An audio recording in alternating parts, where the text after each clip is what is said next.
Hello అండి. ఈరోజు ఒక మంచి కథను చెప్పుకుందాం. సలహాలు అని అనగానే మనకు గుర్తుకొచ్చేది ఉచిత సలహాలు ఎప్పుడూ ఇవ్వకు అని.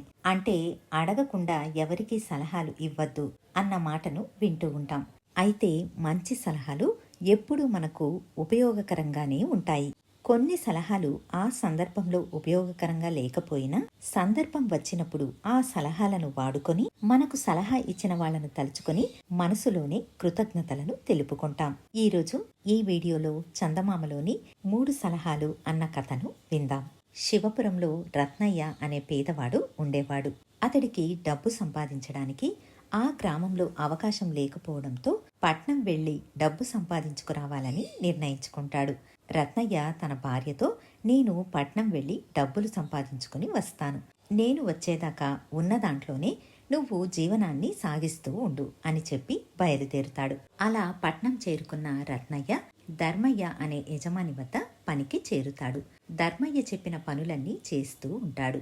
ధర్మయ్య భార్య ఎంతో మంచావిడ కావడం వల్ల రత్నయ్యకు తిండికి కాని బట్టకు కాని ఎటువంటి కొరత లేకుండా కాలం గడిచిపోయేది. 1 నెల తరువాత తన యజమాని తనకు జీతం ఇస్తాడేమో అని ఎదురు చూసిన రత్నయ్యకు జీతం డబ్బులు అందలేదు. రత్నయ్య దాని గురించి తన యజమాని అయిన ధర్మయ్యను అడగలేదు. ఎందుకంటే మొత్తం జీతాన్ని ఒకేసారి ఊరికెళ్లేటప్పుడు తీసుకెళదామని నిర్ణయించుకున్నాడు. అలా 1 సంవత్సరం పాటు గడిచింది. అయినా సరే ధర్మయ్య జీతం డబ్బులు ఇవ్వలేదు. రత్నయ్య కూడా ఏమీ అడగకుండా అక్కడే పని చేసుకుంటూ ఉన్నాడు. అలా 2 సంవత్సరాలు, 5 సంవత్సరాలు, 10 సంవత్సరాలు, చివరికి 20 సంవత్సరాలు గడిచింది. ఇక రత్నయ్యకు తన సొంత ఊరు వెళ్లాలని అనిపించింది.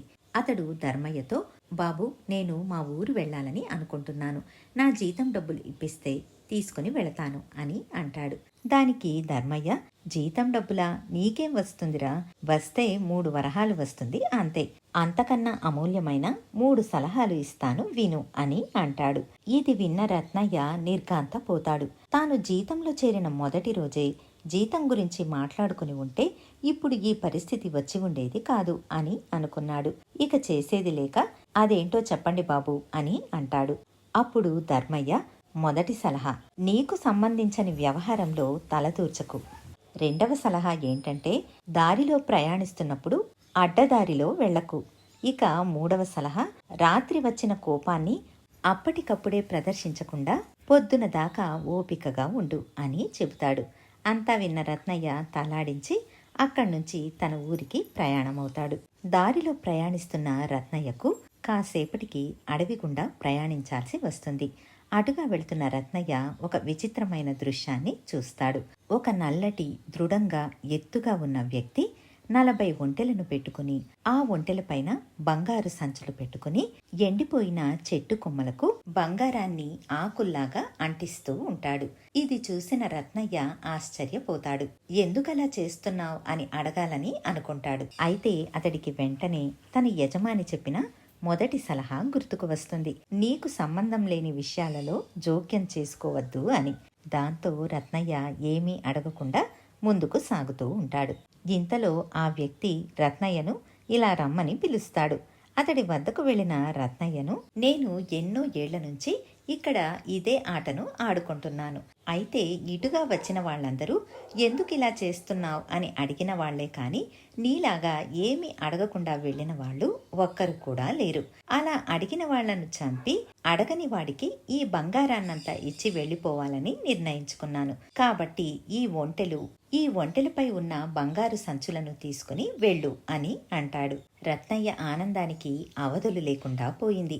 20 ఏళ్ల తన కష్టానికి 20,000 రెట్లు ఫలితం దొరికింది. అతడు ఆ వ్యక్తికి కృతజ్ఞతలు తెలుపుకుని 40 ఒంటెలను తోలుకుంటూ తన ప్రయాణాన్ని కొనసాగించాడు. అలా కాస్త ముందుకు వెళ్ళగా అతడికి మరో 3 వ్యక్తులు పరిచయం అయ్యారు. వాళ్లు కూడా 40 ఒంటెల మీద బంగారు కాసుల సంచులు వేసుకుని వాటిని తోలుకుంటూ వెళుతున్నారు. వాళ్లను చూసిన రత్నయ్య, తమ్ముళ్ళు, ఎక్కడిదాకా మీ ప్రయాణం అని అడుగుతాడు. మేము రేవుకు వెళ్తున్నాం. అక్కడ ఈ డబ్బుతో సరుకులు కొని తిరిగి వస్తాం అని అంటారు. కొంత దూరం వాళ్లతో ప్రయాణించాడు రత్నయ్య. తరువాత వాళ్లకు ఒక అడ్డదారి కనిపించింది. ఆ అడ్డదారిలో వెళితే ఒక కల్లు దుకాణం ఉంది. అక్కడ వెళ్ళి కాస్త కల్లు తాగి దాహం తీర్చుకుందాం రా అని పిలుస్తారు ఆ ముగ్గురు. రత్నయ్యకు కూడా వెళ్ళాలని అనిపించింది, కానీ వెంటనే తన యజమాని చెప్పిన రెండవ సలహా గుర్తుకు వచ్చింది. యజమాని చెప్పిన మొదటి సలహా తనకు కలిసి వచ్చింది కాబట్టి రెండవ సలహాను కూడా పాటించాలని నిర్ణయించుకున్నాడు రత్నయ్య. అతడు వాళ్లతో, నేను రాను, మీరు వెళ్ళండి, నేను ఇక్కడే మీకోసం వేచి ఉంటాను అని చెబుతాడు. ఆ ముగ్గురు తమ 40 ఒంటెలను రత్నయ్య దగ్గరే వదిలి వెళతారు. కాసేపటికి అడ్డదారిలో కొంతమంది బందిపోట్లు వచ్చి ఆ ముగ్గురిని పట్టుకుని వాళ్ల దగ్గర ఉన్న కాస్త సొమ్ముని లాక్కొని వాళ్లను చంపి పారిపోతారు. వాళ్ల కోసం ఎదురు చూస్తున్న రత్నయ్య వద్దకు కళ్ళు దుకాణం వ్యక్తి వచ్చి జరిగిందంతా చెబుతాడు.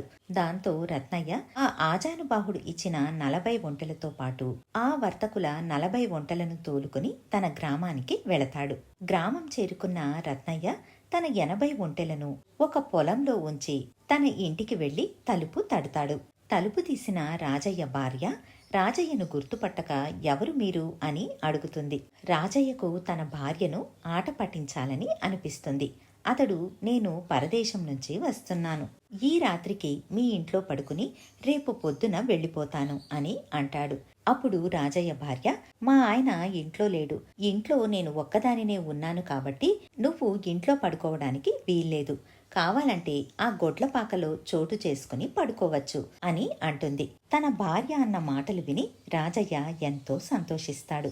తరువాత రాజయ్య భార్య తినడానికి ఏమైనా కావాలా అని అడుగుతుంది. అవును అంటాడు రాజయ్య. రాజయ్య భార్య సరే అని లోపల నుంచి కాస్త చద్దన్నం తెచ్చి పెడుతుంది.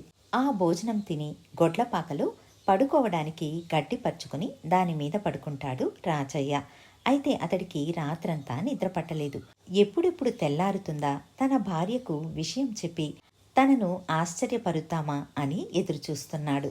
గొడ్లపాకలో పడుకున్న రాజయ్యకు కళ్ళంతా ఇంటి మీదే ఉంది. కాస్త పొద్దుపోయాక మసక చీకట్లో ఎవరో ఒక వ్యక్తి తలుపు తోసుకుని స్వేచ్ఛగా ఇంటి లోపలికి వెళ్లటం రాజయ్య కంట పడింది. దానిని చూసిన రాజయ్యకు ఎక్కడలేని కోపం వచ్చింది.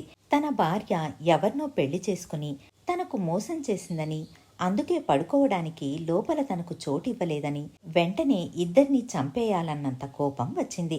అదే సమయంలోనే రాజయ్యకు తన యజమాని చెప్పిన మూడో సలహా గుర్తుకు వచ్చింది. రాత్రి కలిగిన కోపాన్ని, ఆవేశాన్ని తెల్లవారే వరకు దాచుకో అన్న మాటలు గుర్తుకు వచ్చాయి. ఇప్పుడు చేసే పని యజమాని చెప్పినట్లు రేపే చేస్తే పోతుంది అని అనుకున్నాడు. ఇంతలో తెల్లవారింది. రాజయ్య ఇంటి నుంచి ఒక యువకుడు తలుపు తెరుచుకుని బయటకు వచ్చాడు. అతడి వెనకే రాజయ్య భార్య కూడా వచ్చింది. ఆ యువకుడు వెనక్కి తిరిగి, అమ్మ, వంట గురించి ఆలోచించవద్దు, నేను వచ్చేటప్పుడు పొలంలో నుంచి చిక్కుళ్ళు తెస్తాను, దానిని వండవచ్చు, మనం తిని ఆ పరదేశికి కూడా కడుపు నిండా తిండి పెడతాం అని అంటాడు. 20 సంవత్సరాల క్రితం రాజయ్య ఇంటి నుంచి వెళ్లేటప్పుడు రాజయ్య భార్య గర్భవతిగా ఉంది.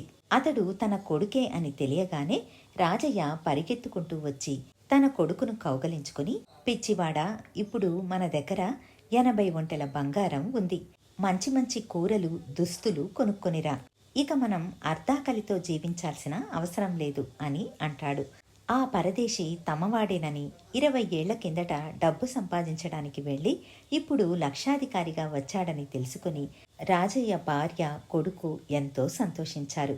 తరువాత ఆ ముగ్గురు చక్కగా సంతోషంగా జీవనాన్ని కొనసాగించారు. ఇదండి కథ. మళ్ళీ మరొక మంచి కథతో మీ ముందుంటాను. ధన్యవాదాలు.